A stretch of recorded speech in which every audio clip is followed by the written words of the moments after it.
আসছি পরের খবরে। আরজি করের সাপ্লিমেন্টারি চার্জশিট চলতি মাসেই সাপ্লিমেন্টারি চার্জশিট পেশ করবে সিবিআই। আরজি করের সাপ্লিমেন্টারি চার্জশিট চলতি মাসেই চার্জশিট পেশ সিবিআই এর খবর সূত্র মারফত। আরজি করে যে ঘটনা ঘটেছিল তার পরিপ্রেক্ষিতে সাপ্লিমেন্টারি চার্জশিট পেশ করা হবে এমনটাই জানা যাচ্ছে। চলতি মাসেই সেই চার্জশিট পেশ করবে সিবিআই। আরজিকর ঘটনার এবারে supplementary chargesheet. RG Kar medical college ও হাসপাতালে কর্তব্যরত তরুণী চিকিৎসককে ধর্ষণ ও খুনের মামলায় বিচার প্রক্রিয়া শেষ হয়েছে। আগামী 18 জানুয়ারি রায়দান করবে শিয়ালদাহ আদালত। এবার আরজিকরের সাপ্লিমেন্টারি চার্জশিট পেশ করা হবে। চলতি মাসেই সেই সাপ্লিমেন্টারি চার্জশিট পেশ করবে কেন্দ্রীয় তদন্তকারী সংস্থা, এমনটাই জানা যাচ্ছে সূত্র মারফত। এই বিষয়ে আমরা বিস্তারিত জানবো আমাদের প্রতিনিধির কাছ থেকে। প্রতিনিধি রয়েছেন মৌমিতা মিত্র। মৌমিতা, কি জানা যাচ্ছে?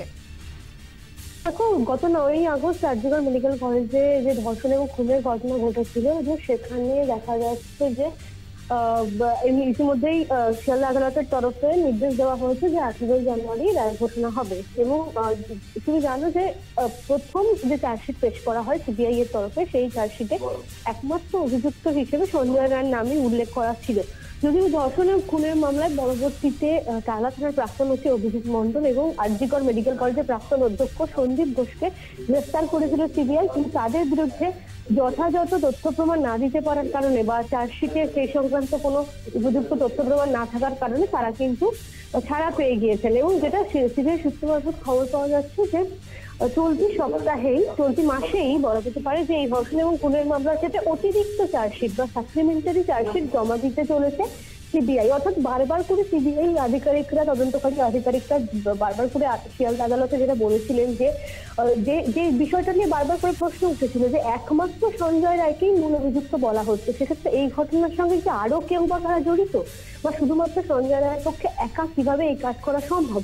এবং সিবিআই প্রথম থেকেই বলে এসেছে যে তারা যেহেতু এটা প্রথম চার্জশিট, সেক্ষেত্রে পরবর্তী চার্জশিটে বা সাপ্লিমেন্টারি চার্জশিটে তারা বাকি অভিযুক্তদের নাম সামনে আনবে বা সেখানে তারা আরো অনেক তথ্য তারা আদালতের কাছে পেশ করবে। এবং এই যে সাপ্লিমেন্টারি চার্জশিট, যে চার্জশিট পেশ করতে না পারার কারণে সন্দীপ ঘোষ এবং অভিজিৎ মন্ডল ছাড়া পেয়ে গিয়েছেন, জামিন পেয়ে গিয়েছিলেন, সেই সাপ্লিমেন্টারি চার্জশিট চলতি মাসেই তারা পেশ করতে চলেছে, এমনটাই সিবিআই সূত্র মারফত খবর পাওয়া যাচ্ছে। সেক্ষেত্রে সেই সাপ্লিমেন্টারি চার্জশিটে কি কি তথ্য তুলে ধরা হয় বা আরো কোনো অভিযুক্তের নাম এক্ষেত্রে সামনে আনা হয় কিনা, অর্থাৎ ধর্ষণ এবং খুনের ক্ষেত্রে আরো অন্যান্য অভিযুক্ত হিসেবে আরো কারোর নাম থাকে কিনা বা কি কি অতিরিক্ত তথ্য পেশ করা হয় সেটাই কিন্তু এখন দেখার। তার কারণ প্রথম চার্জশিটে একাধিক বিষয় তারা বলেছিল, একাধিক তথ্য প্রমাণের কথা উল্লেখ করা হয়েছে, ফরেনসিক রিপোর্ট বা সিসিটিভি ক্যামেরার ফুটেজ সমস্ত কিছু তারা উল্লেখ করেছে। কিন্তু সাপ্লিমেন্টারি চার্জশিট এক্ষেত্রে এই কারণে গুরুত্বপূর্ণ, তার কারণ সঞ্জয় রায়কে বাদ দিয়ে আরো কেউ এই ঘটনার সঙ্গে জড়িত রয়েছেন কিনা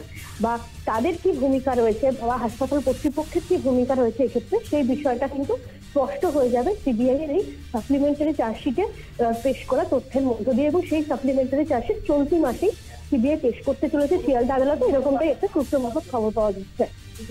অনেক ধন্যবাদ তোমাকে মৌমিতা। আমাদের সঙ্গে ফোনে ছিলেন প্রতিনিধি মৌমিতা মিত্র। আরেকবার জানিয়ে রাখবো, আরজিকর মেডিকেল কলেজ ও হাসপাতালে কর্তব্যরত তরুণী চিকিৎসককে ধর্ষণ ও খুনের মামলায় বিচার প্রক্রিয়া শেষ হয়ে গিয়েছে। আগামী 18 জানুয়ারি রায়দান করবে শিয়ালদাহ আদালতে। এরই মধ্যে আরজিকরের সাপ্লিমেন্টারি চার্জশিট পেশ করার কথা রয়েছে। চলতি মাসেই সেই সাপ্লিমেন্টারি চার্জশিট পেশ করবে সেন্ট্রাল ব্যুরো অফ ইনভেস্টিগেশন।